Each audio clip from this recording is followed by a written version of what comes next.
Hi, everyone. Just want to make sure you unmute the camera before you start.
You, come on. Okay. Do we change it? Elise, I guess we're okay. Are we okay? Can you hear us? You're all set. Okay. I hear you. Let's put down the sign. Would you put down the sign? Carol?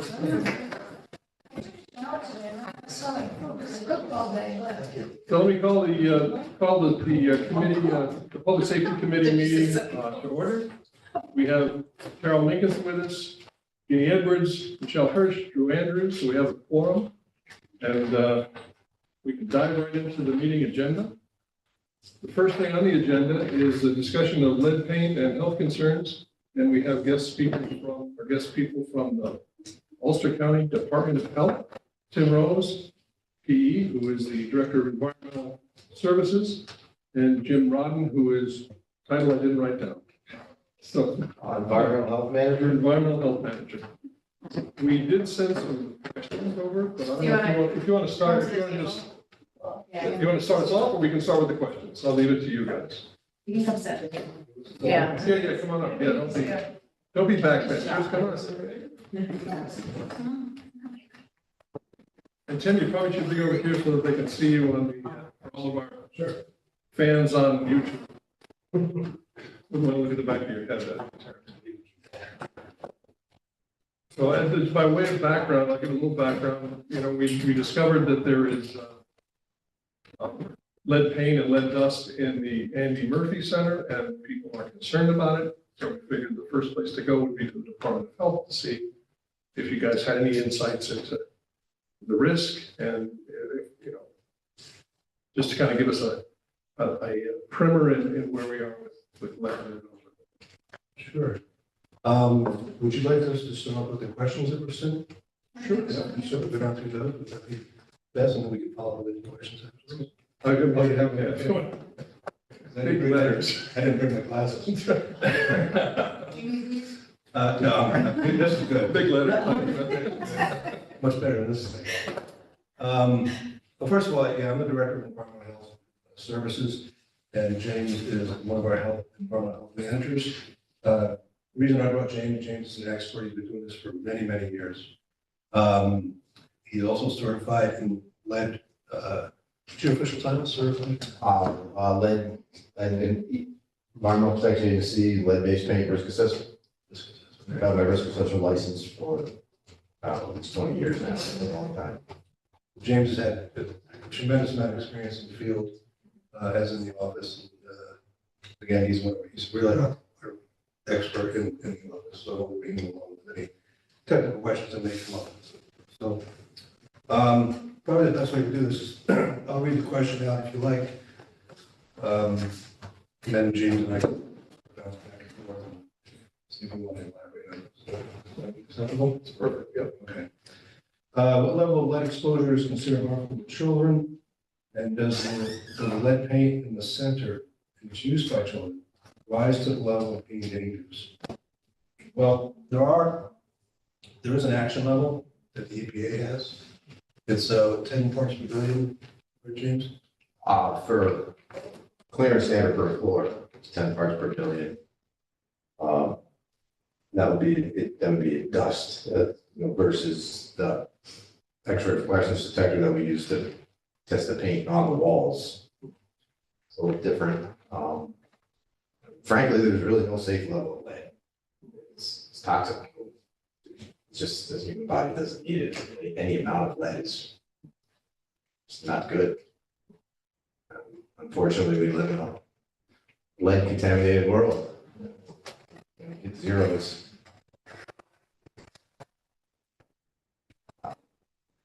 But yeah, I mean, it's a tough question to answer. My standard answer always is going to be that there's no amount of lead that's safe. And the 10 parts per billion, what that is, that's an action level they've set, the EPA. Has said when remediation has to be done. Below that threshold, it's not. So it's important for you to understand that. That's why when you look at the results, I assume you've had copies of the results. Dust wipe as well as the XRF results. At the center, you'll see some of those came back as acceptable, even though there was a reading of, we did have a hit of lead, but it was below the threshold. It's no different than in water. I have a heavy water background. That's really what my forte is, drinking water supplies and wastewater treatment and so forth. And in the water world, like I call it, there are thresholds that you have to meet them when you're serving water to the public. Just like the city of Kingston. Doesn't mean that the water is absolutely pure. To get to that level can be nearly impossible. But there are thresholds at the EPA and the state health department has gone above and beyond some things to that once you reach that threshold, you have to provide additional treatment. So and I say that because it's analogous to what's going on here too. I should back up a little bit too, let you know what our role really is. County, it's primarily residential, and what happens is when a child is identified by their medical doctor, pediatrician, as having a high lead level, that there's a notification that comes to the health department through the nursing division. Because it's a nursing division and there's environmental health. When that notification is given to the nurses then engage us and environmental health to do the site investigation to figure out where that's coming from. Primarily, it's normally coming from the home that the child is living in. We'll go in with the XRF machine, identify where the pain is, if it's around door sills or walls or wherever the case may be. we'll do some dust wipes and so forth. And if it is above that threshold, which is a landlord, tenant situation, require the landlord to conduct some sort of remediation with a certified contractor. And then once that remediation is done, we'll go back and follow up some additional tests to make sure that the residence is safe for children and for the adults, for that matter. So that's our primary charge in the county. The Andy Murphy Center is sort of in the gray area because it's not residential, but there are children there. And, it does give us some weight when it comes to our role. But it is a gray area that will let you know that this is primarily residential that we deal with in our charge through the state or task. Let me ask you a question. This 10 parts per billion airborne that we're talking about, No, it's not an air sample. It's It's an actual dust, like 1 square foot. so it's dust. It's dust. Okay. Dust is the number one hazard, in my opinion. You get dust from friction surfaces, from, Yeah. from old windows, slide up and down, you get dust from doors that aren't properly hung, and they rub and they swell in summertime. Yeah. The humidity, and you got that old, you can put 100 layers of new, modern, lead-safe latex paint over top of 150-year-old lead-based enamel paint, net base layers, and just unless it's really removed, it's always gonna be there. It just requires constant maintenance. To keep it encapsulated. Yeah. So the dust becomes friable. So I mean, that's when the hazard is, I assume. It's Or- injection is our number one concern with children. Yeah. I mean, certainly inhalation is an issue, but it's not really something that we focus on as much as dust from paint hazards, since that's our number one concern. And the children's behaviors particularly, the children crawl, everything goes in their mouth, the experience world through their mouths, and then you get some children get pica and they just put everything in their mouths, and they can accumulate, unhealthy levels of lead in blood. Paint chips can be ingested, and it's not nearly as common as just the common everyday household dust that has lead. Any house built before 1978 potentially still has lead in it. So you said that 10 parts per billion in the dust or the paint on the walls. 10 parts. Not the 10 walls. parts. It's a different standard. So what is the standard for paint on the walls?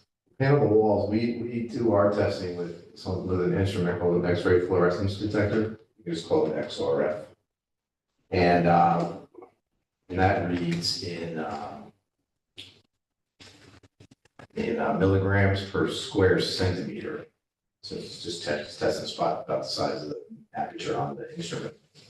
And any reading over 1.0 is considered a hazardous level, and needs to be remediated or at least kept in intact condition. Did you say 1.0? 1.0 And milligrams per square centimeter. It's not, it's just different than our dust standard. James, when you say encapsulated, I mean, removal versus encapsulated, they're equivalent or they're not equivalent, or? Encapsulant is certainly, it's a more durable paint, it's gonna hold up longer, but we are not, and again, most of the things I'm gonna say are based on our residential programs, that's really what we do. We're looking for an intact standard, and we're allowed that by the EPA and by the New York State Department of Health, so this entire wall behind you, all that white paint is leaded. As long as it's intact, it's not considered a hazard. It's only when it's in damaged condition or it's subject to friction. Right. Friction or impact that creates chips and dust. Yep. Is when it's considered hazardous. That could peg my machine at 50, where the standard is 1, as long as it's an intact wall. It's not adding a lead burden to the environment. So the report that we received, you mentioned that a lot of it was acceptable. Was there any part of, And then you're referring to the dust Yes. samples? was there any part, because I don't know how to read that. There were, anything below 10 is considered, and again, I hate to use the word safe, but it's an acceptable level for clearance purposes. You don't want any lead there. There's children. Right. And I think when I did the dust samples, I did a pretty representative job of the building, you know, I took 14 samples. All over the place. Took some underneath the mats, I took some on top of the mats, I took them on the hardwood, we just really went all around. And I was surprised, honestly, with the results, you know, I was not expecting them to come out that good. Surprised in a good way. Yeah. Okay, right.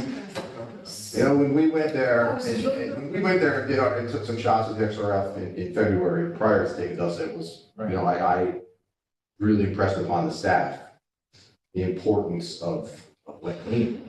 You know, you guys have to stay on top of this, you have to clean this every day before these children come in here. You know, it's the number one way to limit potential exposures is, well, other than mediating. Right. You know, it's hygiene, you know, wet cleaning, there's no substitute for wet cleaning to help reduce dust levels. No, and our staff in the building is lead certified, I'm told. Yeah, that's a little different, they have EPA renovation, repair, and painting law certificates, which you need to disturb lead paint. For any building trades, you know, plumbers should have it, electricians are, but you know, you've seen electricians work, they need a whole, they got a hammer. Yeah, so everyone in the trades who's disturbing leaded paint Sure. has to have the certification. So just so I'm clear, so all of the findings came back at acceptable levels. The dust levels? Yes. All but two of the samples that we took the first day that we went there came back under the standard. And then, we shared the results with the city and, you know, recommended they do some additional cleaning. We asked us to come back and, you know, recheck general areas that had failed and they came out under the standard. So the two that came in above were where? What were they from? And they were not much above the standard. They were, one of them was barely did pass, it was 11.6. If you're going to the center, through the door, you go straight across, there's a series of doors on the other side of the building. Yeah. And this was the one that came out at 11.6 was actually taken on the hardwood right next to the wall to try and get a good representative sample of what the dust levels are gonna be actually on the wood floor adjacent to the walls, what we're most concerned. And that one came at 11.6. And the other one was very near the front door where there's a little sign-in table. And in that particular spot, it actually wasn't even, you know, there was a kind of a beat up old tarp on the floor. I mean, I understand protect the floors, because it's basketball floor. I told them, I said, you know, you try to clean this or just get rid of it. You know, they cleaned the tarp and it did come out under the standards. And I said, you know, I still said, recommended, you know, as this gets tattered, I wouldn't count on this tarp, you know, I would keep changing this thing out or just put down a mat or something for people to walk on. Question, so were you saying for the dust levels of the floor, the mats, stuff, are the children in a safe zone with these numbers? You can't, right. I'm just, I don't think it's fair to, well, we understand the legs there, I'm going back to my original answer. There's no safe level. until it gets, And several of these samples actually even came out like non-detect, below the level that the Right, laboratory is so we're able not- even to test for. Right. So, I mean, they're, like these things were saying less than 5.0 parts per billion. It could be 0, it could be 4.99, we don't know. But that's just the detection limit of the standard test that they do, so. And the paint itself? The paint's terrible. Paint's lead paint. Yeah. but they have been working on that building with steps for it, because they put in the kitchen, they went through Yeah, the whole thing, everything's going down. From that wall with the doors Right. toward Broadway has been dealt with. And I took it just out of curiosity, I took a dust sample in the kitchen, off the floor in the kitchen, and it was fine.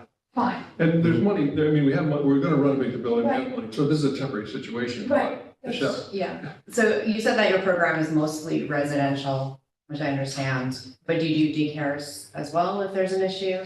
We do daycares particularly, and see, and on even the Andy Murphy Center can be an example of this. Now, if we receive one of those referrals that Tim was describing from the state health department, you know, a child goes to the pediatrician at 1 year old and 2 year old, it's mandated that they get lead tested. A lot of doctors fortunately don't even do that. But, so everything goes the way it's supposed to, your child goes in for their 2 year old finger stick in the office, it comes back a little high. They give you a script, you go get an actual venous blood draw. If that comes out elevated, that kicks off a whole bunch of things. You know, automatic referral from the state health department to our nursing people who then kind of in turn refer us.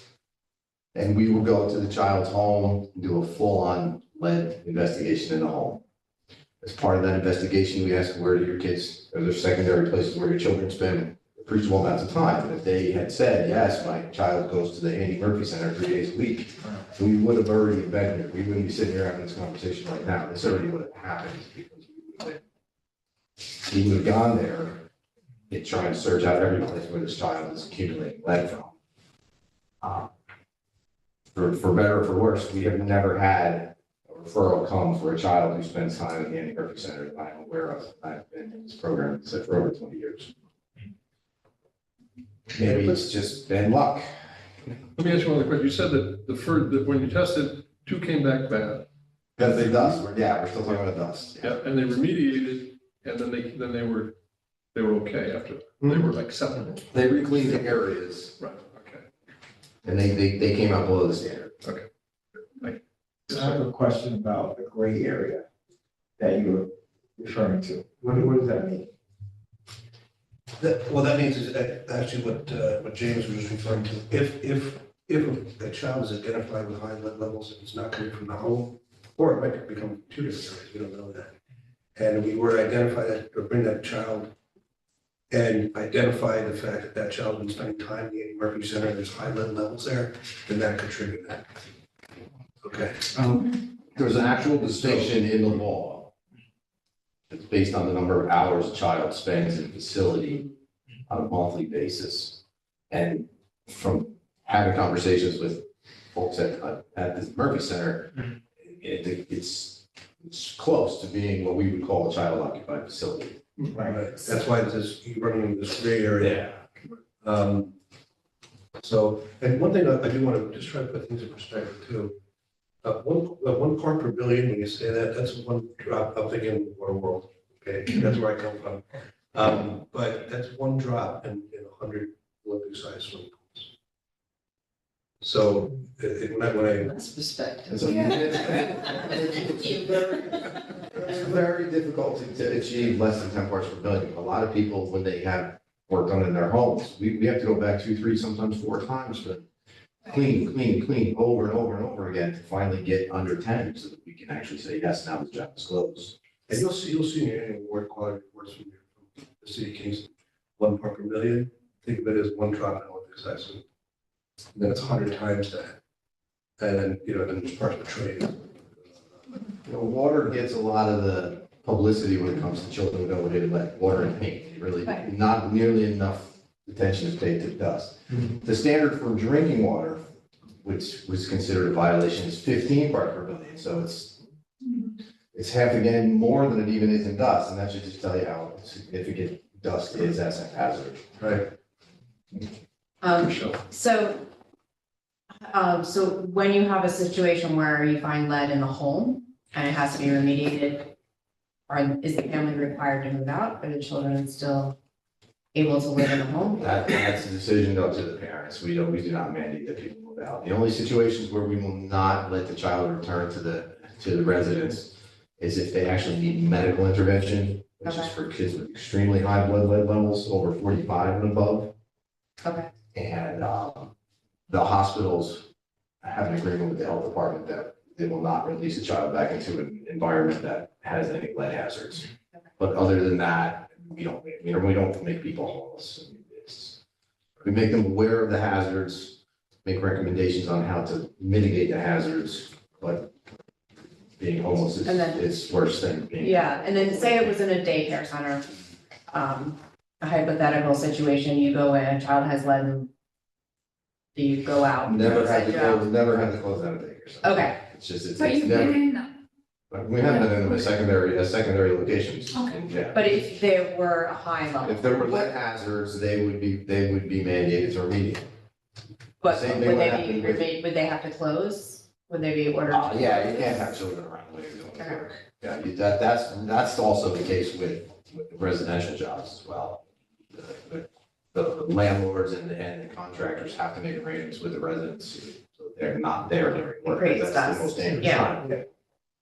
So once a child has been determined to have, elevated lead levels in their blood, you said that there's an exposure time that they would have had at, say, like the Murphy Center. So if they went there 3 days a week, would that be sufficient? If they went there 10 days, 10 days a month.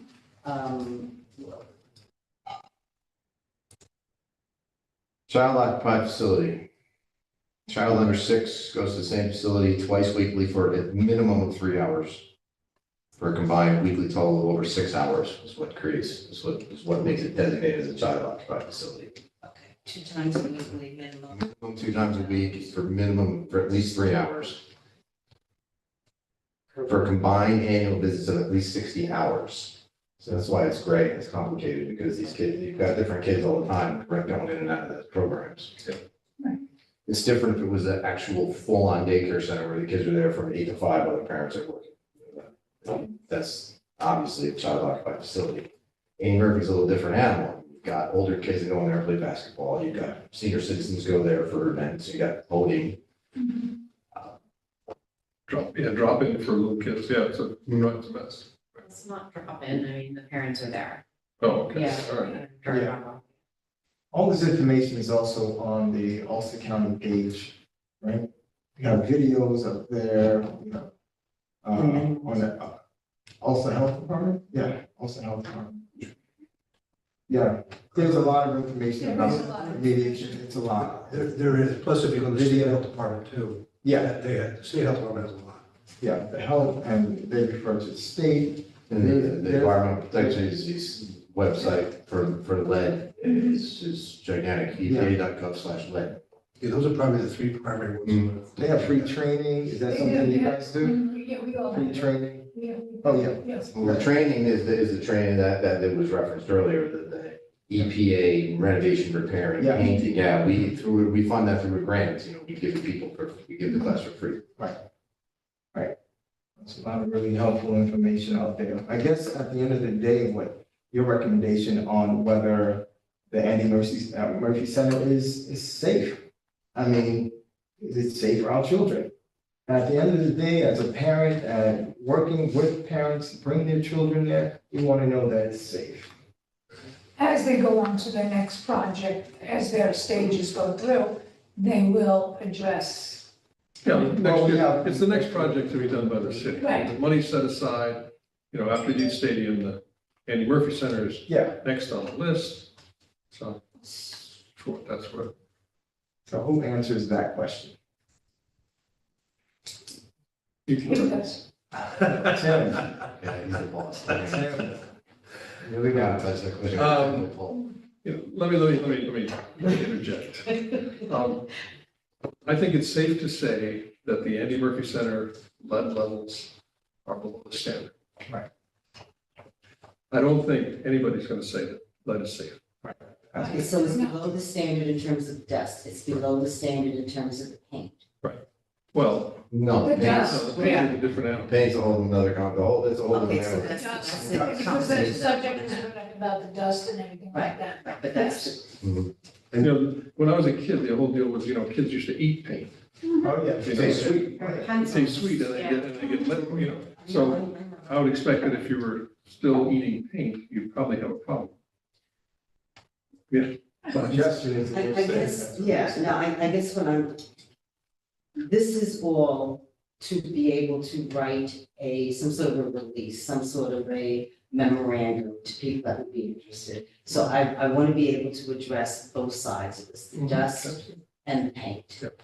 And Can I we tell you went over something the that I would dust. tell you if you called me Yes. as a concerned Yes. parent on the telephone? The first thing I would ask you is, when was the last time you had your child's blood level tested? Right. I mean, I know it's almost seems like a canary in a coal mine kind of situation, but it is the most important thing that you can do to determine whether or not your child has been exposed to lead is to check the blood. Right. I mean, that's the number one starting point. Then, number two is, as far as if you don't feel like your child is safe going to the center, then frankly, just don't take them. I mean, I know it's difficult.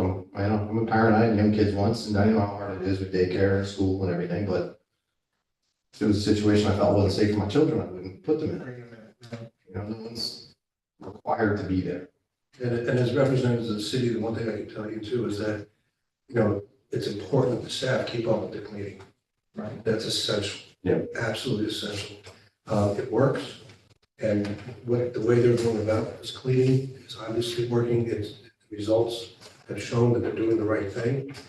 Like James said, I was as surprised as he was when the results came back initially. I thought they were all going to be hot.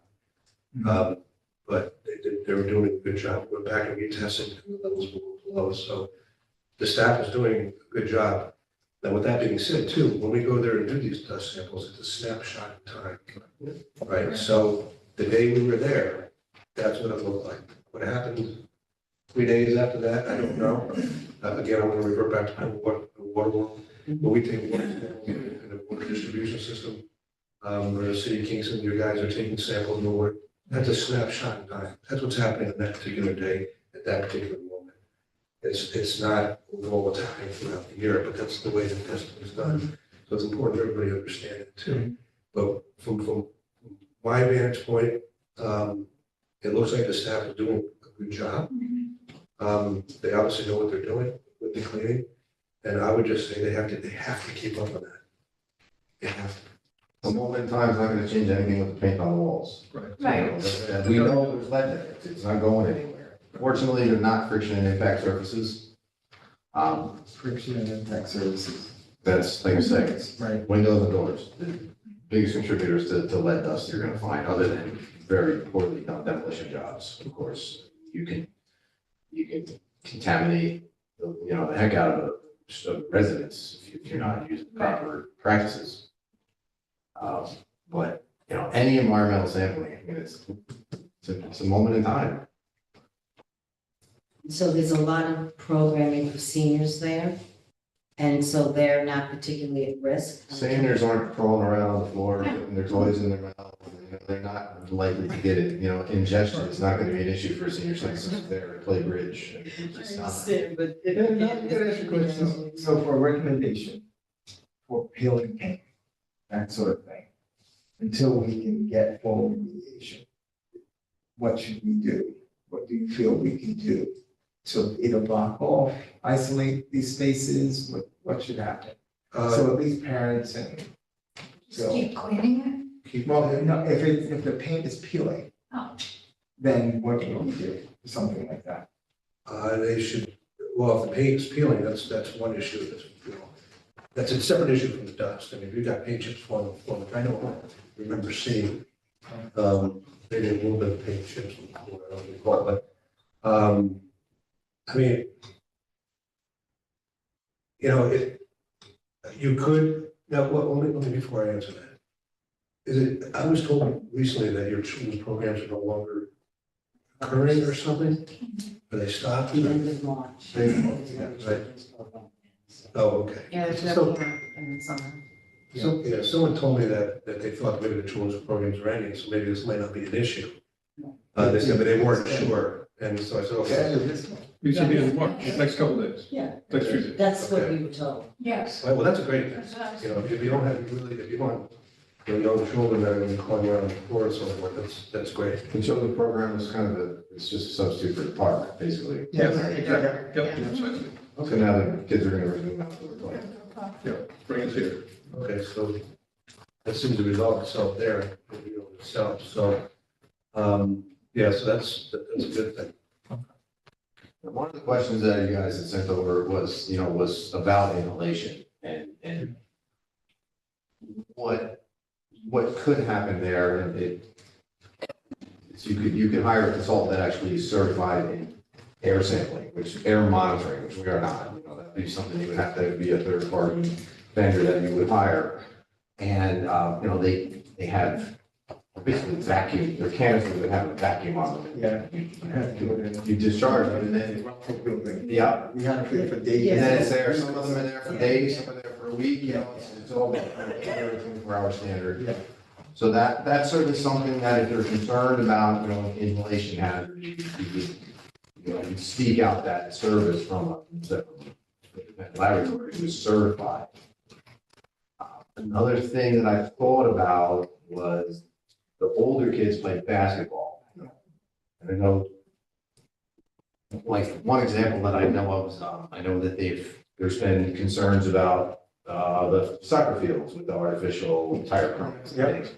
And I know that in some of those cases, they put little air monitoring pumps on the kids as they're playing, and they're actually disturbing it. It's in the air. If it's ever gonna be elevated, it's gonna be at that time. And they're little monitors that you can attach to yourself, and it just has a pump in it that pulls in a metered amount of air over a metered amount of time. And then it gets sent to the filter gets sent to a laboratory, and they test it, evaluate how much of, the toxin that you're looking for is on that filter.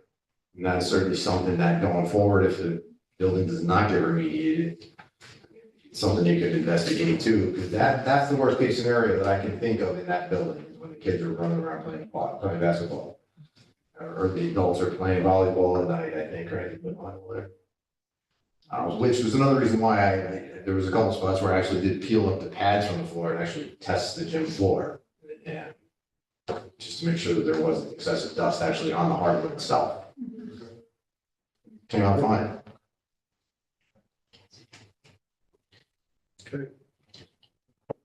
Inhalation is not likely the biggest problem in that building. It's the dust. All right, we covered our questions. Is there anyone that want to? Was that it? I gave mine away. I'm sorry. No, it's all right. Let me know if there's any that come further, if you like.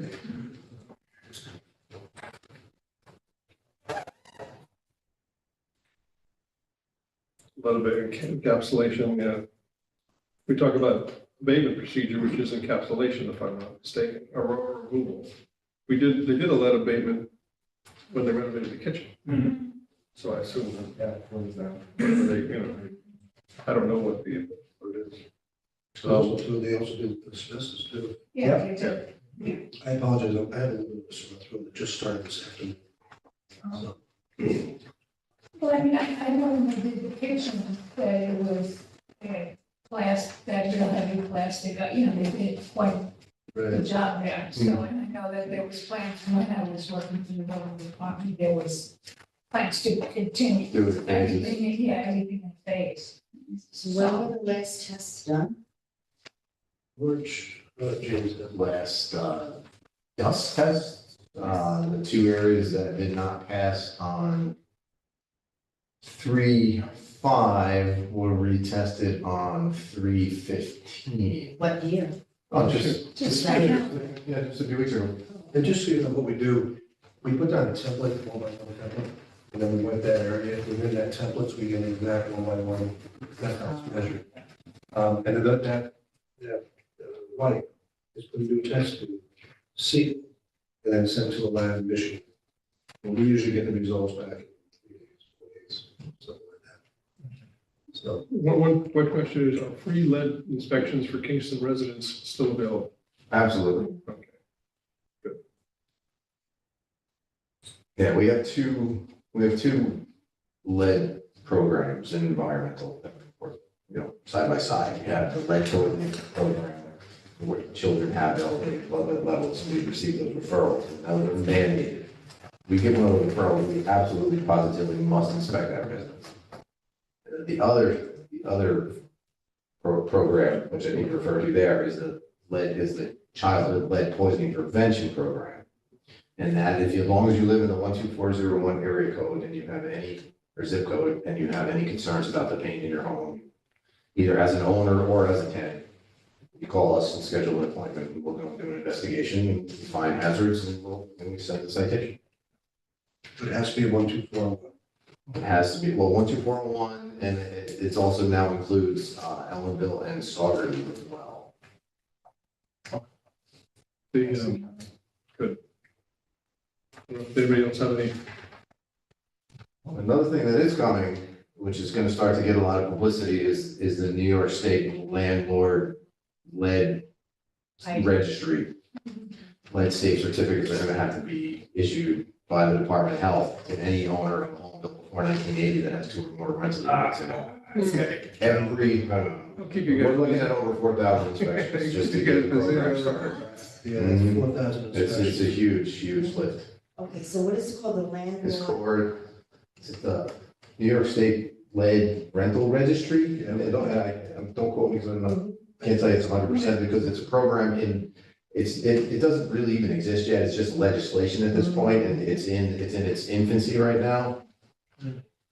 I was on a Zoom call with some of my peers from around the state, and one of my peers from Erie County, which is Buffalo, said that they've calculated that they're gonna need to hire 90 new people To keep up with just for it. this program.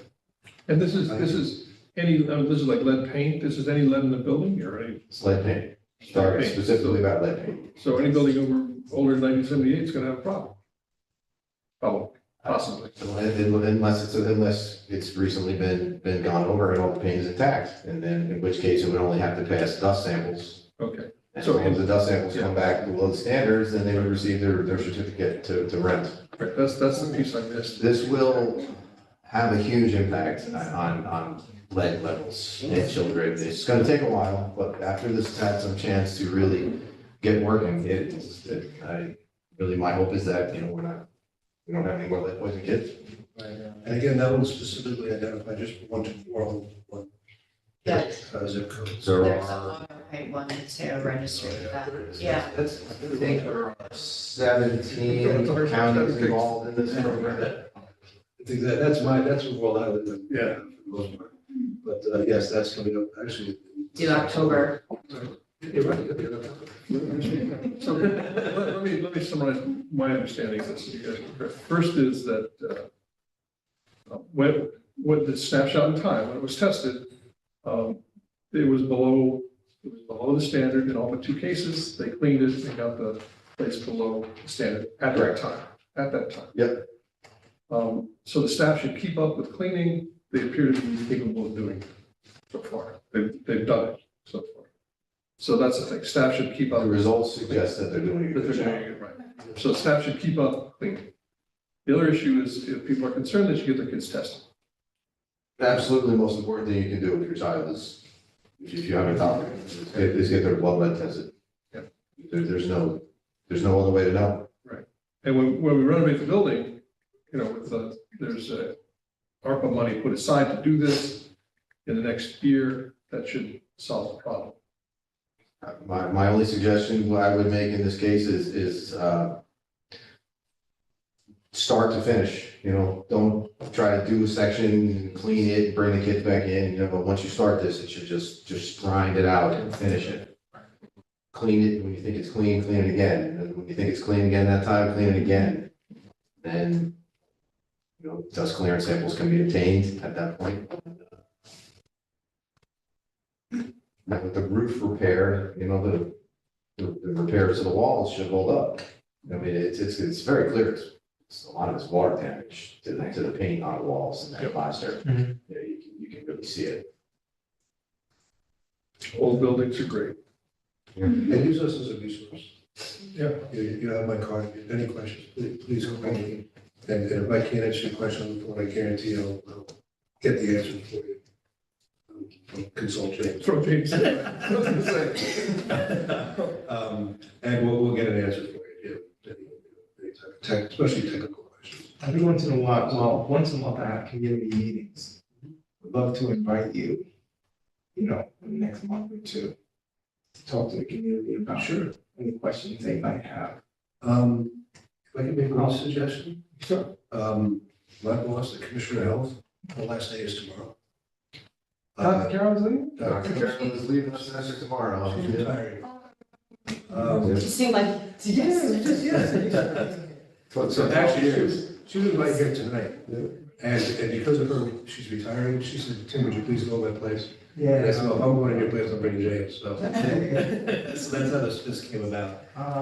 So she's retiring, so officially Friday, they're gonna probably have some like interim, just acting until they can fill the commissioner's position. So Alright. I know they're conducting a search, a nationwide search or something now. The reason I tell you that, is you want to hold a committee, that maybe the new commissioner comes in a month or 2 months, I don't know. Yeah, no problem. Or the acting, whoever the acting is, could be in the word of sort of a transition phase at this point. Things be confusing, so. Absolutely. Yeah. Yeah, I'm happy to talk to people, I have no problem, it's just. Actually, we're gonna make an official appearance at a meeting, it needs to go through Tim or through the commissioner or through the county executive's office. But yeah, I can't schedule that on my own. And that's the only way I say, and if you still want to stay, that's no problem, we'll make sure I'm there, James is there, or whatever. Great. We'll figure it I know. out. We'll figure it out. Well, thank you, gentlemen. I appreciate your time. I really appreciate you coming in and talking to You us. guys are gonna ask harder questions. And, you know, feel free to, you know, you don't have to listen to our discussions about parking signs. So, Okay. if you want to, really, you know, if you want to get home, it's perfectly understandable. Yeah, appreciate it. Appreciate your time. Thank you for Thanks. giving us Nice to the meet all of you. information. Good to meet you. Yeah. And just nice seeing you. It's you, you want me to put my email on, it's just like I said, I keep business cards in my work ID and left it in my car when I was going up. I feel like I should put it in my email in case you guys think of any other questions. It's a lot easier. Well, I shoved it with all my cards, so Oh, no. so we got a whole house full there. Thank you. So what I'm gonna do is give you one of my cards. Yeah, and I'll email you. You email me and I'll email you Yeah, back. 'cause if I look up the average in my email, it's gonna be your own, it's gonna be your own building, it's gonna be your own building department. I'm glad to be out of it. Okay. Good night, everyone. Good night. Good night. Good night. Good night, thank you. I know. Take care. Thanks, everyone. Bye. Good night. Yeah. Are you ready to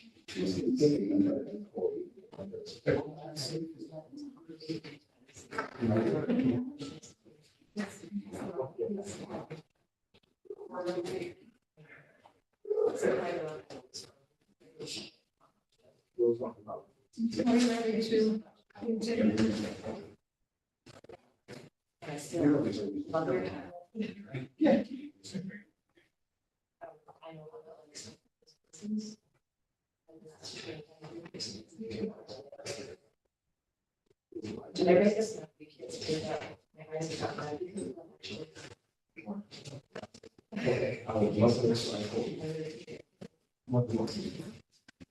Okay, let's move on to signage on Medina Avenue. Alderwoman Paskey started this adventure. She's not able to be here tonight, but the short story is, this is signage around the middle school where there was a significant parking and traffic problem and mess. And the city engineer and the mayor and Sarah met out there and did some legwork and came up with a solution. And this package of signage addresses that solution. So it's gone through the city engineer, it's gone through the Department of Public Works. It has to do with some no parking signs in some places, a relocation of the sign. And apparently it's working. And this is a follow-up legislation to enable our police officers to give tickets if people violate it, which hasn't happened yet, but we should go through we should do the right thing and pass the resolution to make it legit. So that's the short story. So what I'll ask for is a motion. Second. Okay, any discussion? It's a nightmare with our schools. It's gonna be fixed now. All in favor? Any opposed? Thank you. The second thing is Webster Avenue, and this is it's a late addition to the agenda that Andrea agreed upon. It's been in the works for about a year. And it is a speed limit reduction for a school zone, and Michelle can talk about it if you want. Sure, so, it's actually Webster Street. Webster Street is a little street south, the hospital campus on Mary's Avenue. Yeah. It's 550 feet long, but there is a special needs preschool there, Hudson, wraparound services, the Hudson Valley. And people speed through there, so we have the ability to lower speed limits around preschools, to 15 miles per hour. So they had put in this request that was checked out by a city engineer, and he gave the okay to lower the speed limit there to 15 miles per hour. So I'll entertain a motion. Great motion. Second, Any discussion? No, it's great. I'm glad this is getting done. If anybody else has this need, there's a form that can be filled out. It's on. Yeah, City? I don't know where it's posted, but I can share it after the meeting, so, Would you mind? yeah. and is that just for the See the school sheets. zone, Michelle? It applies to preschools as well, so, you know, so. See Yeah, we have a motion and a second. the- All in favor? Any opposed? Thank you. We don't have the CAC because Emily's not here. The last thing is something near and dear to my heart, and that's the tabled resolution about our endorsement of the mayor's position. And I sent out, to the chagrin of some people, before the meeting, a list of our, in essence, my suggestion for the Common Council's Safe Systems Implementation Plan. And I sent it to everybody. I don't know if everybody still has it. I have it here. I can copy it if you'd like it again, or I'll read it.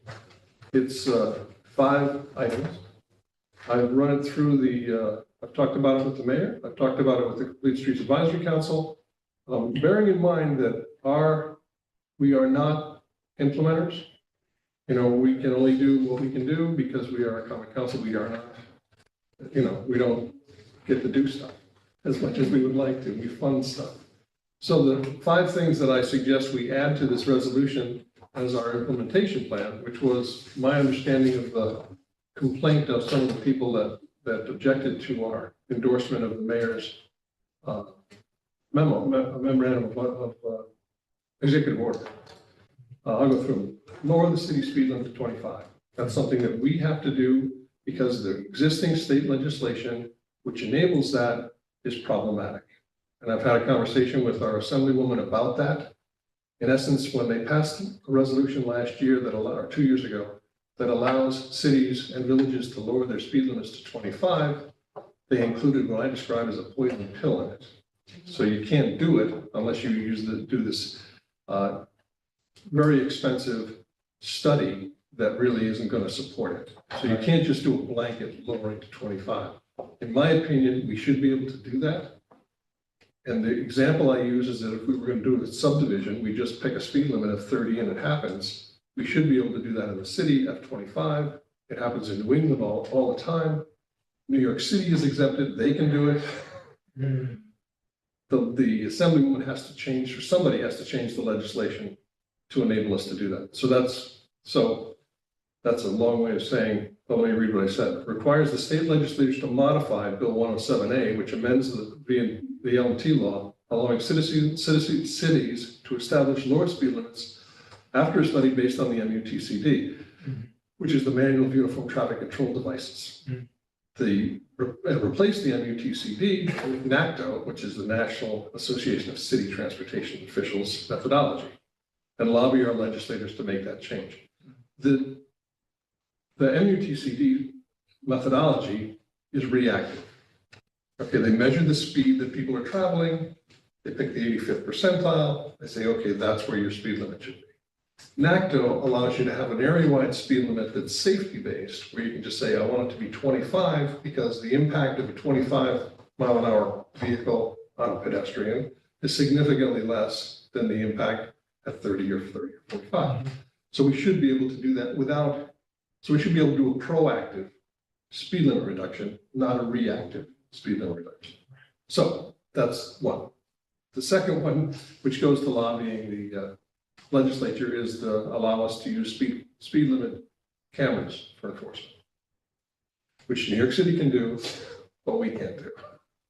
So, you know, in essence, and many places can. Washington does it, Philadelphia does it, you know. In essence, it's a methodology to give speeding tickets for people who are speeding. It's not a criminal offense like a speeding ticket, it's a civil offense because you can't prove who's driving the car. But the registrar of the car, the owner of the car gets a ticket if somebody speeds.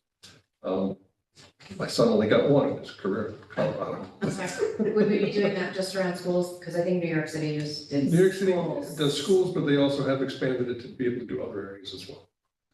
I would like the flexibility to do it where we want to do it, where we need to do Right, it. but we can't yet because We can't it's yet, it's not against the safe, law. yeah. State legislature has to act. So our role would be to lobby the legislature to make these changes.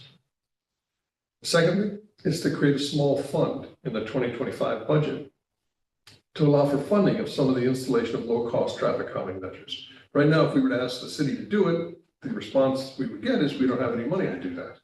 So I think as the common council, we can establish a small budget, it doesn't have to be big, to allow them to do some striping changes or some bulb outs or some speed tables, you know, that they presently can't do because there's no funding to do it. So that's the second thing. Where feasible, without creating unsafe conditions. Okay, so we need to talk to the engineer and the public works before we do any of those, but we should have the flexibility to do. Number three is require the planning board and planning department to include traffic calming and street safe design elements in submitted site plans. That's easy to affirm to NACDO, and our new zoning ordinance has all that stuff in there, so that's not a big lift. Build on the existing Road Hero campaign. There's a Road Hero campaign that Emily Flynn runs, which is a public relations campaign about traffic safety. When it was originally initiated, it was before my time, and they really kind of didn't fund it as much as they could have.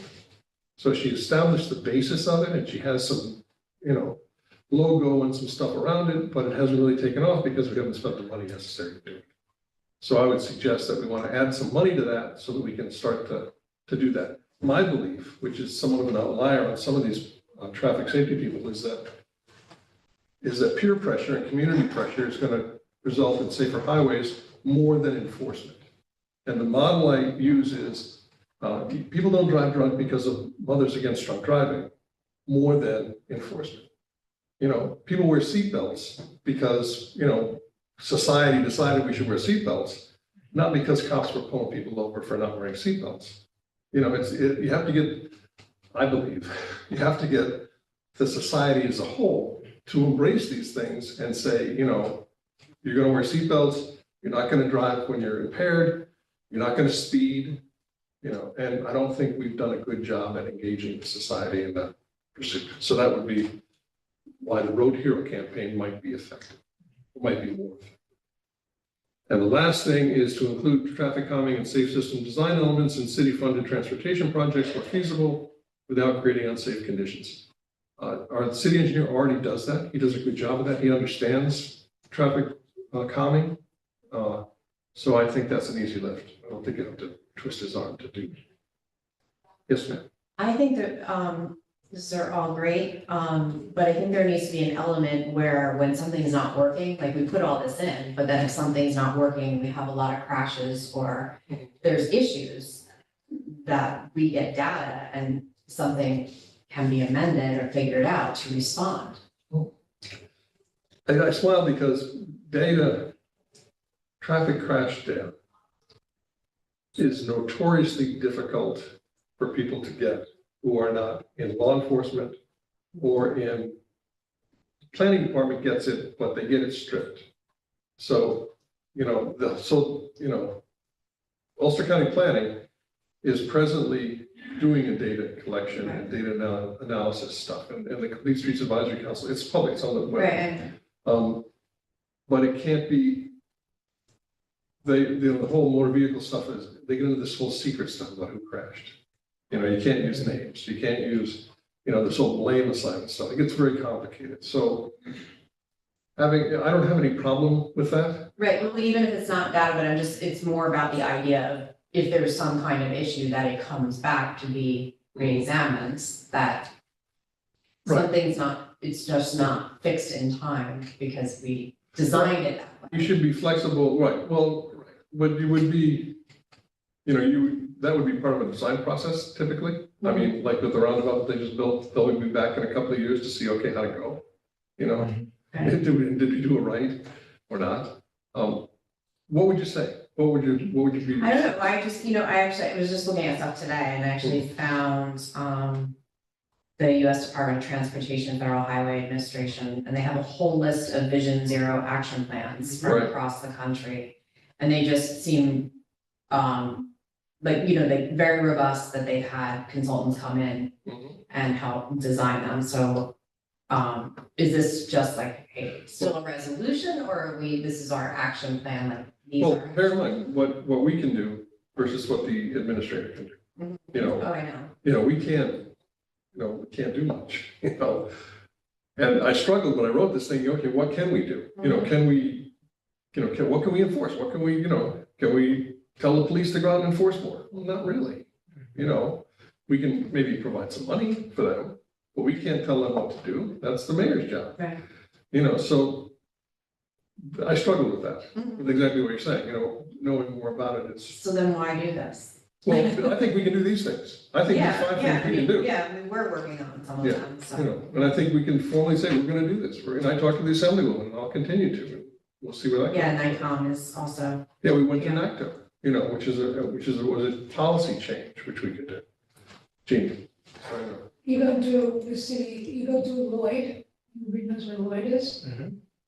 They had a very big problem with traffic and speeding.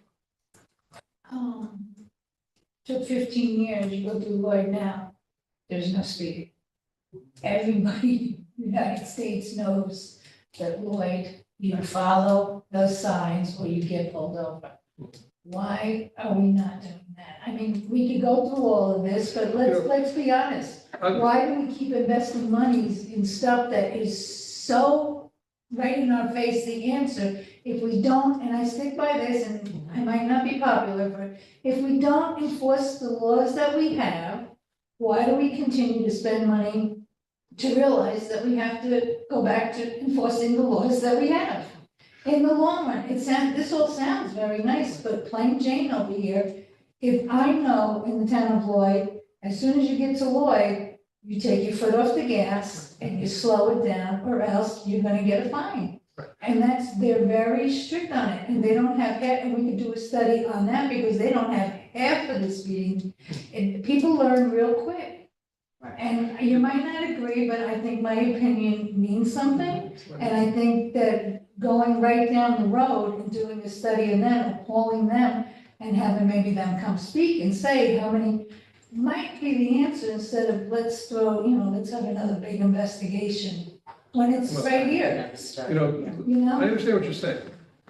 Because I agree that we have to slow down. We can't make the police enforce stuff. Well, I think We tried. Yeah, I think How's we it can. working? well, we allocated, money a year or two ago in the budget, and they're understaffed. Right, they're So 9 we down. had to allocate overtime in order for them to do traffic. But they will be making money also, Right. because it'll be paying for Yeah. itself instead of us continually dishing out. Yeah. We can add to the budget. But we can't make them do it. They don't work for us. They work for the mayor. The police work for the chief of police for the mayor. I mean, we can't, we can encourage them, we can ask them, we can fund them. But we can't make them. Well, I think it should, let's enforce the laws that we have on the books, I understand what you're saying, right? Always bring them in. Yeah, bring them in, so it's like we're, We're on the same side. We Mhm. want to Yeah. make sure that the right things are done and people are safe Right. in our city. So let's have a conversation And we have the and see what greatest- they're willing to do. yeah, we have You the know, greatest police force, and they do want to see our city do good. Absolutely. Right. Absolutely. I'm not opposed to that. Yeah. But what I want to do, I want to get this on the books. And I don't want, and I think I think bringing them in is a fine idea. Yeah. I'm talking about enforcement and what they can do. wouldn't want it to stand in the way of this. And if we wanted to add a statement to this, I would do that if we could figure out what to say. But my goal is to get this passed, because right now, the mayor made he did an executive order, and it lays there. And nothing's happening with it. And unless we, in my opinion, unless we get up and endorse it and push some concrete stuff for us to do, it's not gonna go anywhere. Well, can we speak to the mayor, Sure, the council, ask the mayor to sit down with us and talk and say, why do we keep doing all these studies when the answer's right in front of us? well, these are not studies, this is action stuff. No, I understand And, that. so I would, you know, Because it's and I gonna end up did- being a committee, it's gonna end up, right, we keep going down that same mountain and the snowball is just getting bigger and bigger. Well, because, yeah, and even like the first step, which is to advocate or go through you have to approach the legislators and you have to get their buy-in. How long does that? well, I said that to the mayor when I sat down, I said, I'd love to get this 25-mile-an-hour speed limit. He said, well, here's why you can't, and he showed me the legislation. I read the legislation, did the research, absolutely, we can't. Right. So, we can bring him in and say, why don't you do that, and he can say, I can't.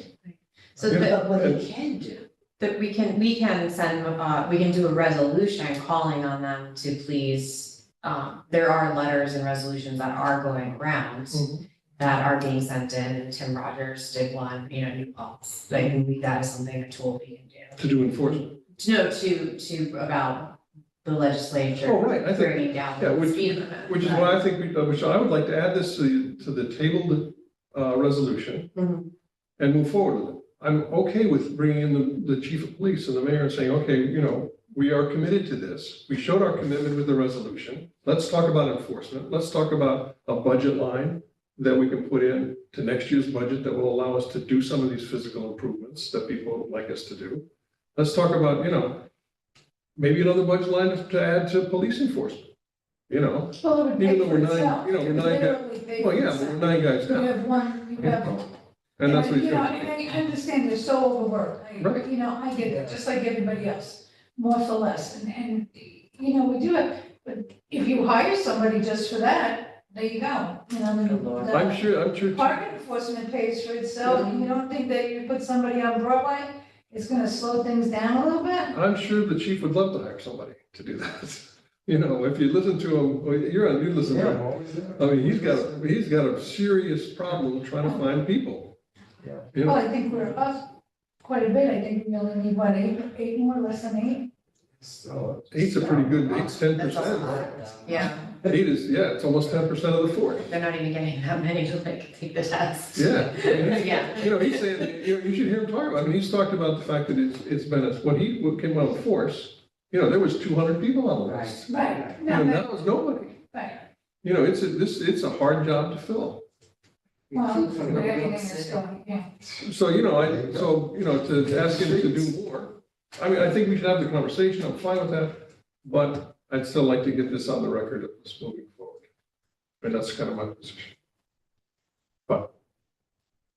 Okay, can you do me a favor and just Yes, ma'am. read them again? Yes, ma'am. Lower the city speed limit to 25 miles an hour. Okay, and I gave you a whole big diatribe about how that's terrible. Lobby the legislature to allow speed limit enforcement by cameras. Okay. Create a small fund in the 2025 budget to allow for the funding and installation of low-cost traffic calming measures throughout the city where feasible without creating unsafe conditions. Require the planning board and planning department to include traffic calming and safe street design elements in submitted site plans. In submitted site plans. So if somebody comes in and wants to do something, how are you addressing this? Right. Build on the existing Road Hero campaign to encourage people to act responsibly and follow the rules when using transportation system. Follow the rules when you read the safe system stuff. Jaywalkers, Yes, are a problem. yes, People who speed are a problem. There's lots of people who, if they acted responsibly, would make things better. so can we go with both of them, kind of? Well, Can we do that and there's one- then have the chief come in? oh, sure, we can do this. There's no reason we can't do this. Yes. Right. That's- The last thing is include traffic calming and safe system design elements in city-funded transportation projects. Where, for example, we're doing these projects, we're doing Clinton Avenue, and Albany Avenue right now, you know, it has elements in it for, that John has put in, but we ought to say it, we ought to say we want it. I mean, Clifton, me too, but I like everything but the cameras. You like Like the the camera? one- I don't like the cameras. For some reason, I think we need to look deeper into that. Okay, Because we'll have this whole city that's, you know, governed. I mean, we already have cameras in the street for certain crimes and things like that.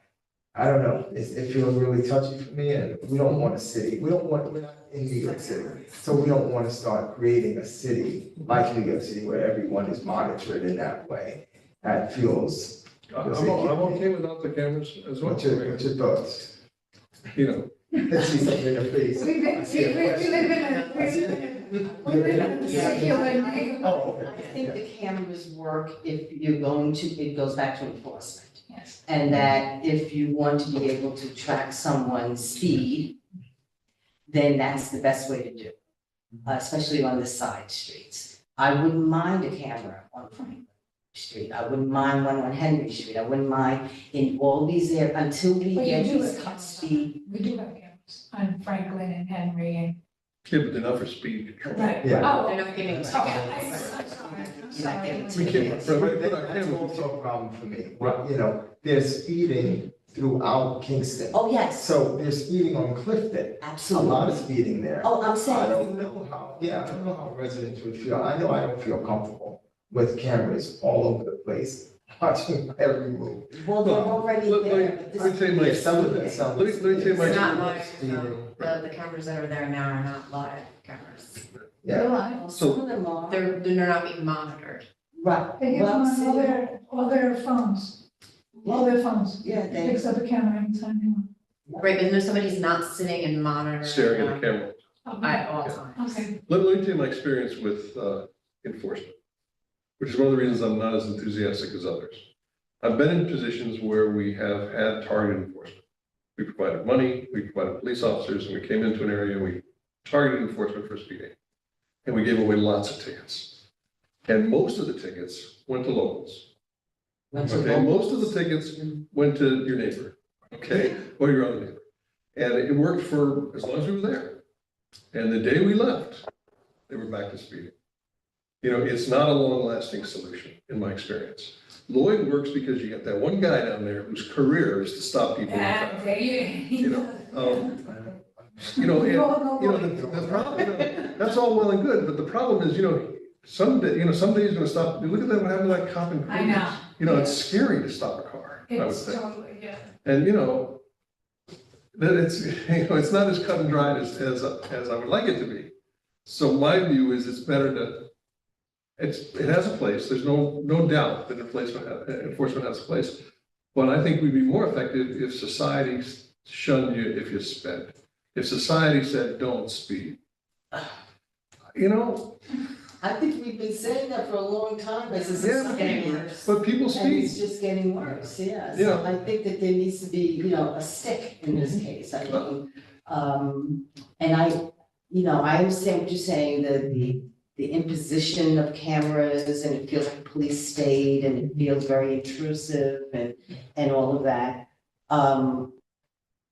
But now, as an aside, it makes me think of those kids that we visited at those schools, at the school, and they were saying they wished they had cameras. right, see, Okay, so. That didn't scare you? Scared me a lot. No, it made me uneasy, but it made them feel safer. and what, yeah, go ahead.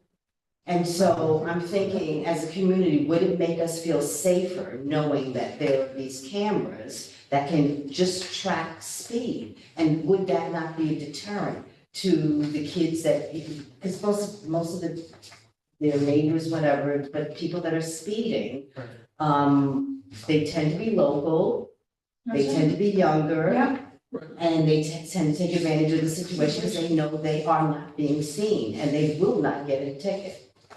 Right. You know, they're immortal. They can speed, they can do whatever they want, nothing bad's gonna happen to them. it's like a cop told me one time to stop somebody.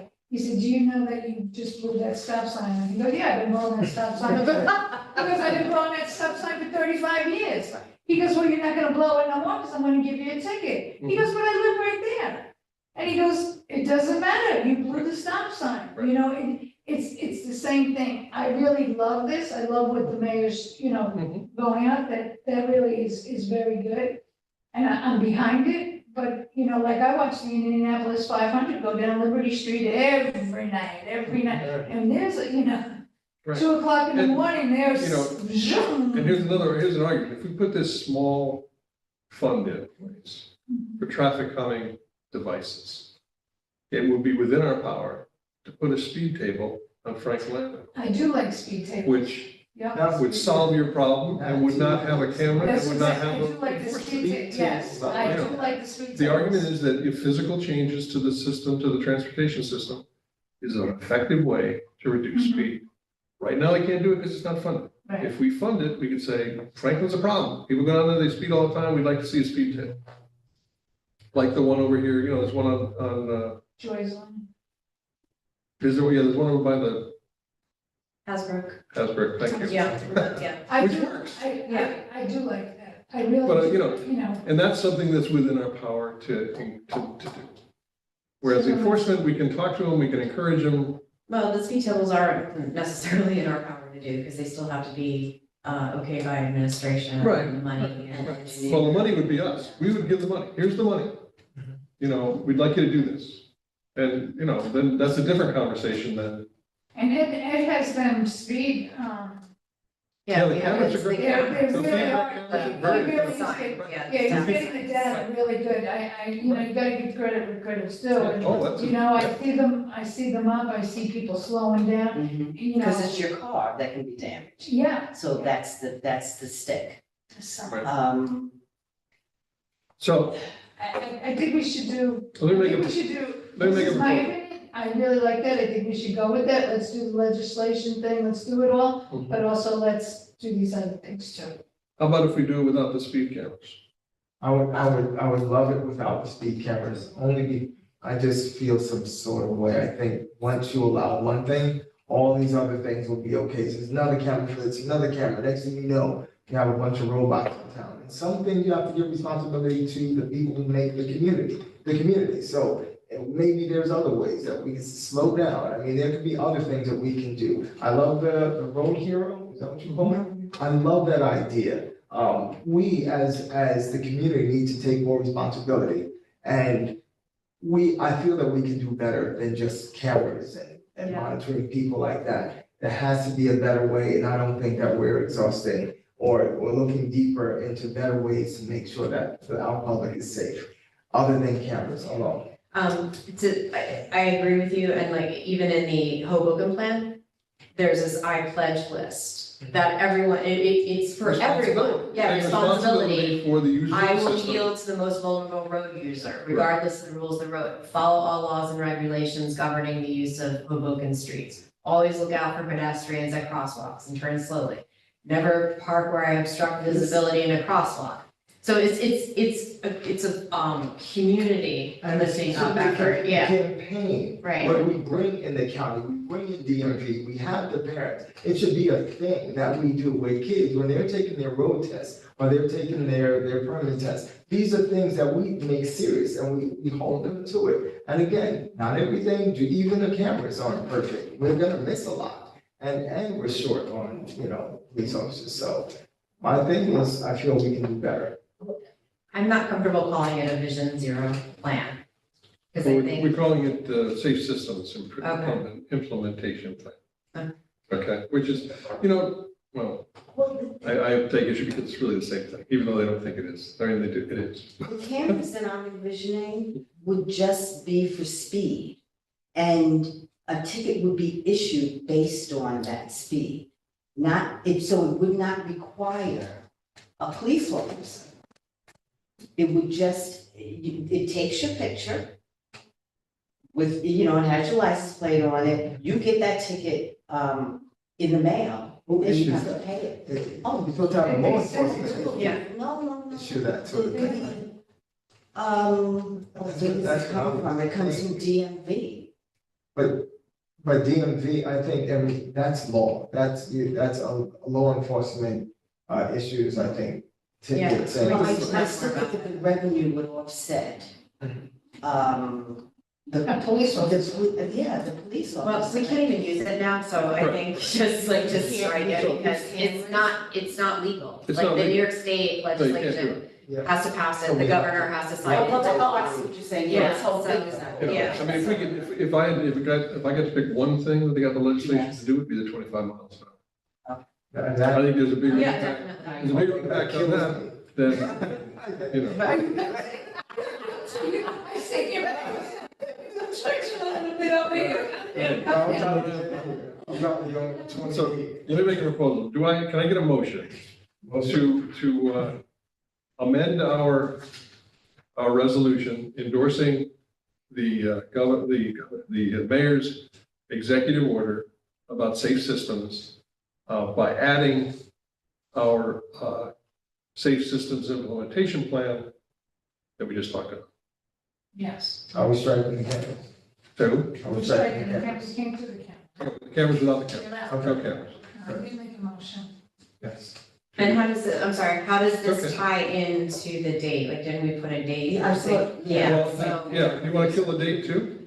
honestly, I think Well, we don't have a date. Well, we don't Yeah. have, Give it. we don't I have don't a have a date. We date. do not Okay, have a we do date. not, okay, I don't think we He should. has a date in his. Yeah, We okay, can't affect that. No. We don't have a date in ours. okay, Ours is just that we're gonna do these things. right. Yes, And then we all keep calling the assemblywoman saying, what are you gonna do about my 25 miles an hour? there you go.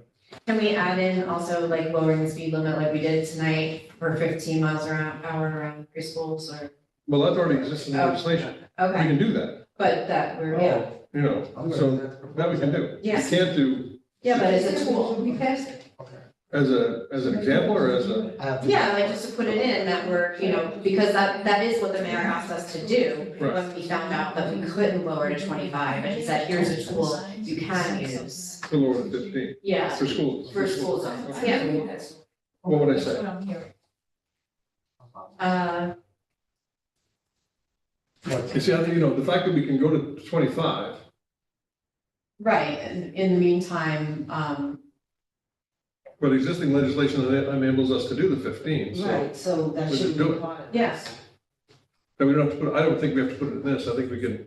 Okay. These are aspirational, and I hope we can do it. Okay, But I also like the speed bumps and that. well, we gotta fund them. Our key is, our job is to fund them. yeah, we gotta get the data first with those signs and then. Yeah. So I have Jeannie as making the motion, do I have a second? Second. Any discussion? I think we had. I think we beat that horse. All right, I'll take a vote. All those in favor? Any opposed? Thank you. That's the last thing on our agenda. And I love that we had an opportunity to discuss it because it brings clarity, That's. So do I have a motion to adjourn? Motion. No. You said adjourn. Wait, who's the second? Second. Second, all right. All in favor? Aye, done. Okay. Now. Thanks, Elisa. Thank you. Have a good night. You too.